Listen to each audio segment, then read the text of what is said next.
Assalamualaikum warahmatullahi wabarakatuh. Selamat pagi semua. Terima kasih sudah hadir pada acara presentasi kelompok 7. Saya Na'mal Khairoh selaku moderator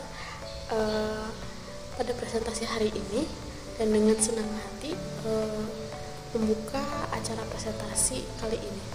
Pada kesempatan ini kita akan mendengarkan presentasi yang disajikan oleh anggota kelompok 7, yaitu ada Dini Handayani dengan NIM 2100211, dan saya sendiri ada Na'mal Khairoh dengan NIM 2107358. Lalu ada Aini Namanya Sunda dengan NIM 2102358. Nah, pada presentasi kali ini kita akan membahas tentang kebijakan peningkatan profesionalisme guru, dengan inti pembahasan tentang kebijakan pengembangan keprofesian berkelanjutan seperti implementasinya yang akan sangat menarik dan relevan dengan kegiatan hari ini.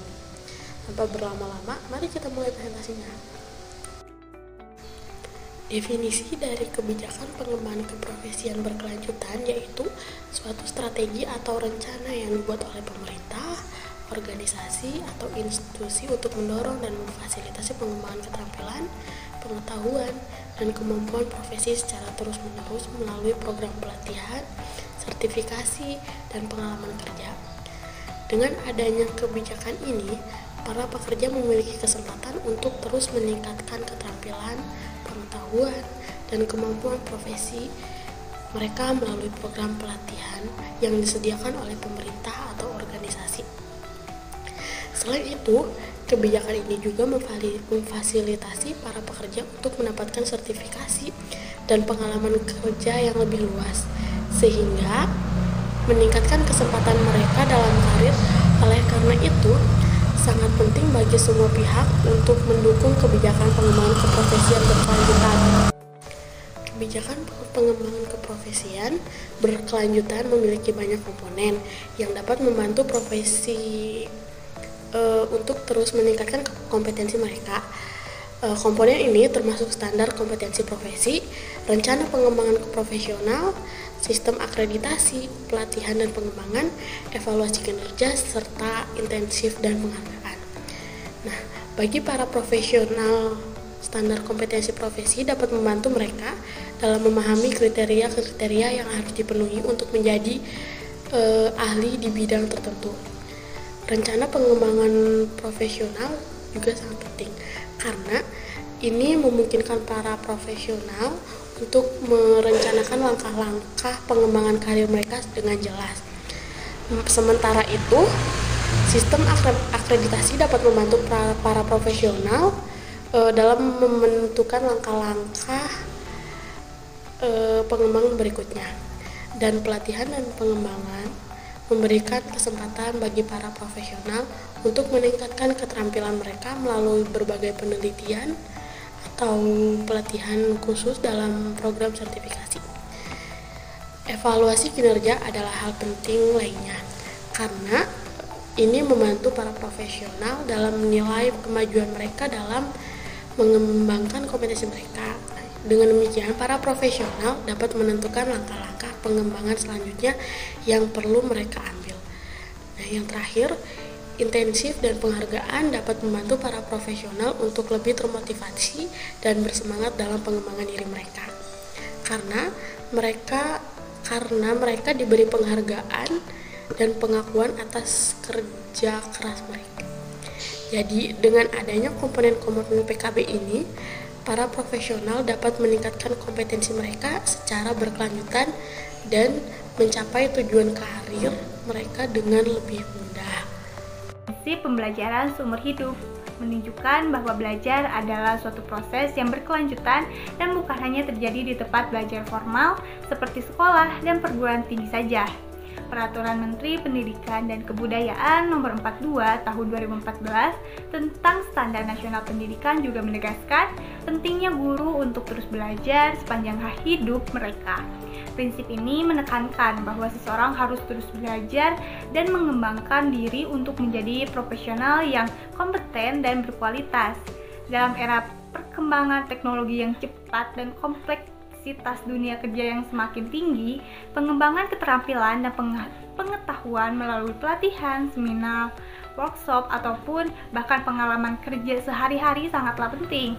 Prinsip ini menunjukkan bahwa seseorang harus bertanggung jawab atas pembelajaran dan perkembangan dirinya sendiri, baik secara mandiri maupun melalui dukungan dari organisasi tempat seseorang bekerja. Dengan menerapkan prinsip pembelajaran sumber hidup, seseorang dapat memperoleh keterampilan, pengetahuan, dan kompetensi yang diperlukan untuk tetap relevan dan berdaya saing di dunia kerja yang terus berubah dan berkembang. Prinsip penerapan praktik terbaik menekankan pentingnya guru untuk terus memperbaharui pengetahuan mereka tentang praktik terbaik dan mengaplikasikannya dalam praktik mereka sehari-hari. Untuk menerapkan prinsip ini, profesional harus terus-menerus mengevaluasi kinerjanya, mengembangkan keterampilan baru, berkolaborasi dengan rekan kerja, dan mencari cara baru untuk meningkatkan kinerja. Selain itu, penting bagi mereka untuk tetap terbuka dan beradaptasi dengan perkembangan terbaru dalam bidangnya. Dengan menerapkan prinsip ini, guru dapat memberikan layanan yang optimal dan sesuai dengan kebutuhan siswa, serta memastikan bahwa mereka selalu menjadi profesional yang kompeten dan berkualitas. Jadi, sebagai guru penting untuk terus belajar dan mengaplikasikan praktik terbaik dalam belajar untuk memberikan pendidikan terbaik bagi siswa. Ketiga, ada refleksi. Refleksi adalah prinsip yang sangat penting dalam pengembangan keprofesional berkelanjutan guru. Untuk mempraktikkan refleksi, guru harus aktif mempertanyakan pengalaman, mengidentifikasi kekuatan dan kelemahan, dan mencari solusi untuk masalah atau tantangan, dan menciptakan rencana tindakan untuk meningkatkan kinerja dan pembelajaran di masa depan. Penting bagi guru untuk terus memperbaiki diri dengan melakukan refleksi pada pengalaman kerja dan pembelajaran mereka, sehingga mereka dapat meningkatkan kemampuan profesional mereka secara terus-menerus. Selain itu, dengan merenungkan pengalaman dan memperoleh pemahaman yang lebih dalam, guru juga dapat mengembangkan cara baru untuk meningkatkan kualitas pembelajaran dan kinerja mereka di kelas. Melalui refleksi ini juga, guru dapat terus belajar dan tumbuh, sehingga dapat memberikan pengalaman pembelajaran yang lebih baik bagi siswa mereka. Keempat, kolaborasi adalah kunci penting untuk mencapai kesuksesan dalam pengembangan keprofesian berkelanjutan. Selain itu, kolaborasi juga dapat membantu para guru dan pemangku kepentingan lainnya untuk memperoleh pemahaman yang lebih baik tentang praktik terbaik dan bagaimana menerapkannya. Salah satu cara untuk menerapkan kolaborasi dalam praktik adalah dengan bekerja sama dalam tim atau antara individu dalam organisasi yang berbeda. Selain itu, kolaborasi juga memungkinkan para profesional untuk berbagi pengetahuan, pengalaman, dan sumber daya, meningkatkan keterlibatan dan dukungan dari semua stakeholder, serta menciptakan solusi yang inovatif. Oleh karena itu, para guru harus selalu terbuka untuk bekerja sama dan berkolaborasi dengan orang lain untuk mengembangkan praktik profesional yang lebih baik dan mencapai tujuan bersama. Kelima, seperti yang dikatakan dalam Peraturan Menteri Pendidikan dan Kebudayaan Nomor 16 Tahun 2007 tentang Standar Nasional Pendidikan, prinsip kepemimpinan sangat penting untuk memastikan bahwa para guru-guru memiliki kompetensi dan keterampilan yang diperlukan untuk memberikan pendidikan yang berkualitas. Sebagai kepala sekolah, penting untuk memberikan waktu, sumber daya, dan dukungan yang diperlukan untuk mengembangkan keterampilan dan pengetahuan guru-guru. Selain itu, dengan mendorong kolaborasi, memberikan umpan balik, dan menjadi teladan, kepala sekolah dapat menciptakan kondisi yang kondusif bagi pengembangan profesional guru-guru. Oleh karena itu, peran kepala sekolah dalam menjalankan prinsip kepemimpinan ini sangatlah penting dalam meningkatkan kualitas pendidikan di Indonesia.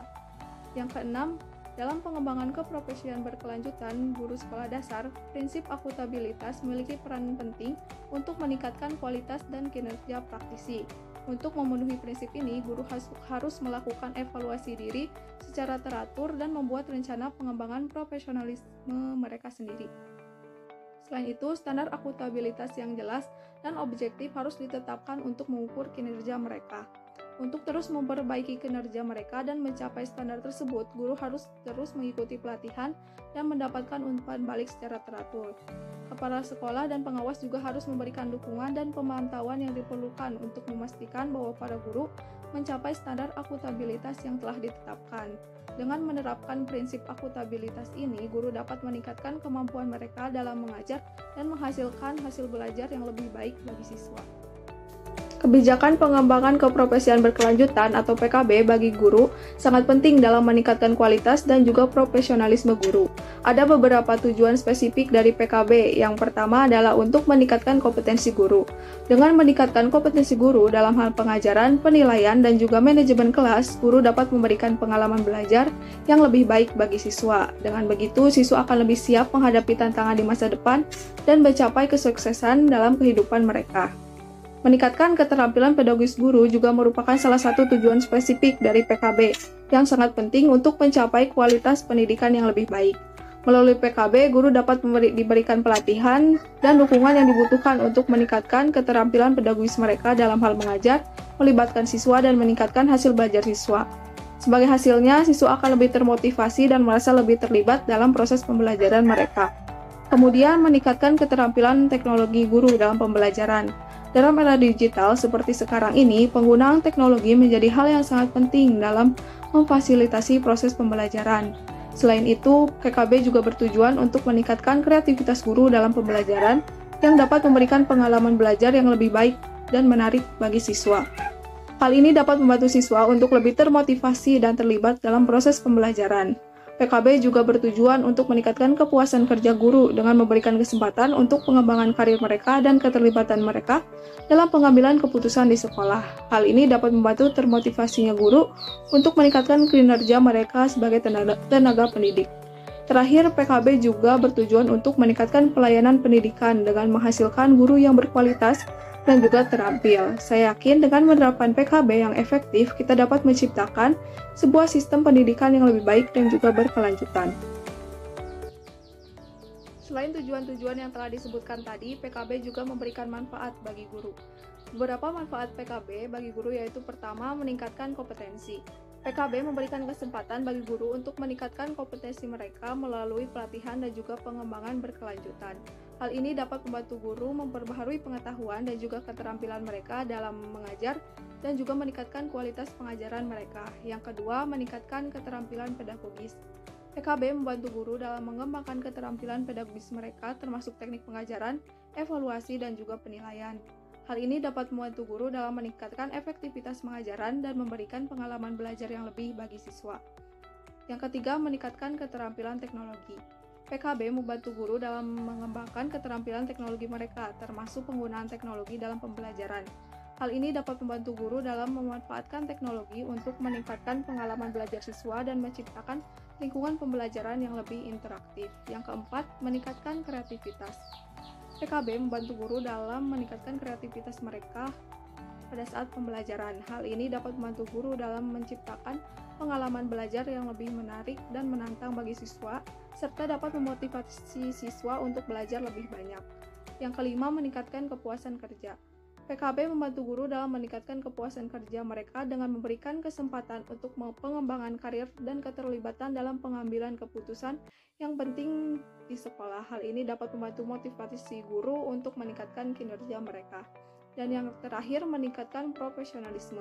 PKB membantu guru dalam meningkatkan profesionalisme mereka dengan terus mengembangkan pengetahuan dan keterampilan mereka. Hal ini dapat membantu guru untuk menjadi lebih percaya diri dalam pembelajaran, serta dapat membantu mempertahankan citra profesi guru yang tinggi. Prosedur pelaksanaan pengembangan keprofesian berkelanjutan yaitu: pertama, guru melakukan penilaian diri di awal tahun untuk mengevaluasi kinerjanya pada tahun sebelumnya.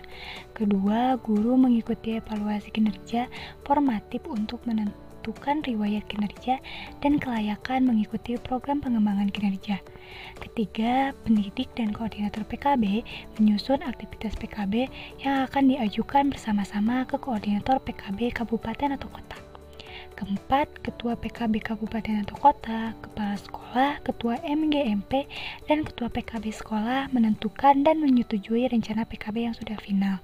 Kelima, guru menyetujui program PKB yang mencakup aktivitas yang dilakukan dari dalam atau di luar sekolah. Keenam, guru wajib melaksanakan aktivitas PKB yang sudah diagendakan di dalam atau di luar sekolah. Ketujuh, Ketua PKB Kabupaten atau Kota dan Ketua PKB di tingkat sekolah dan akan menerapkan proses peninjauan dan penilaian program PKB. Kedelapan, guru melakukan penilaian kinerja atau PK pada akhir tahun akademik.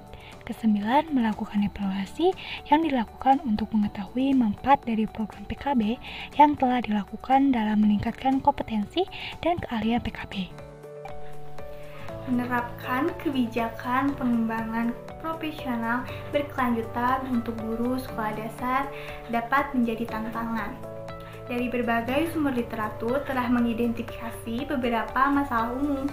Kurangnya sumber daya, termasuk pendanaan dan waktu, adalah masalah utama yang sering menghambat pelatihan dan program pengembangan profesional. Banyak guru sekolah dasar memiliki jadwal yang padat dengan tugas mengajar dan administrasi, sehingga sulit bagi mereka untuk berpartisipasi dalam program pengembangan profesional yang memakan waktu dan mahal. Selain itu, kurangnya dukungan dari sekolah dan masyarakat sekitar dapat menjadi hambatan untuk berpartisipasi dalam program-program tersebut. Fasilitas dan sumber daya yang tidak memadai juga merupakan masalah, karena tidak semua sekolah memiliki sumber daya yang memadai untuk mendukung implementasi dari program pengembangan profesional secara optimal. Untuk mengatasi masalah ini, pertama, kita dapat meningkatkan sumber daya seperti pendanaan dan waktu untuk program pengembangan profesional berkelanjutan bagi guru sekolah dasar. Yang kedua, meningkatkan pemahaman dan kesadaran tentang pentingnya kebijakan tersebut juga diperlukan melalui komunikasi yang aktif dan komprehensif dengan semua guru. Ketiga, manajemen sekolah perlu memberikan dukungan aktif dalam mengimplementasi kebijakan ini. Terakhir, evaluasi dan pemantauan yang teratur yang harus memastikan bahwa efektivitas dan efisien dari program-program tersebut. Baik, sekian presentasi dari kelompok 7. Tentunya presentasi ini sangat menarik karena kita semua pasti mendapatkan banyak informasi baru dan pandangan yang berbeda terkait topik yang kita bahas sebelumnya atau yang kita bahas tadi. Jangan lupa untuk menyimpan informasi ini dengan baik dan mengaplikasikan dalam kegiatan kita sehari-hari. Kami juga ingin berterima kasih kepada seluruh hadirin yang telah mempersembahkan waktu dan perhatiannya pada presentasi ini. Terakhir, saya sebagai moderator mengucapkan sampai jumpa dan semoga kita bisa bertemu pada kesempatan yang lain. See you, dadah. Wassalamualaikum warahmatullahi wabarakatuh.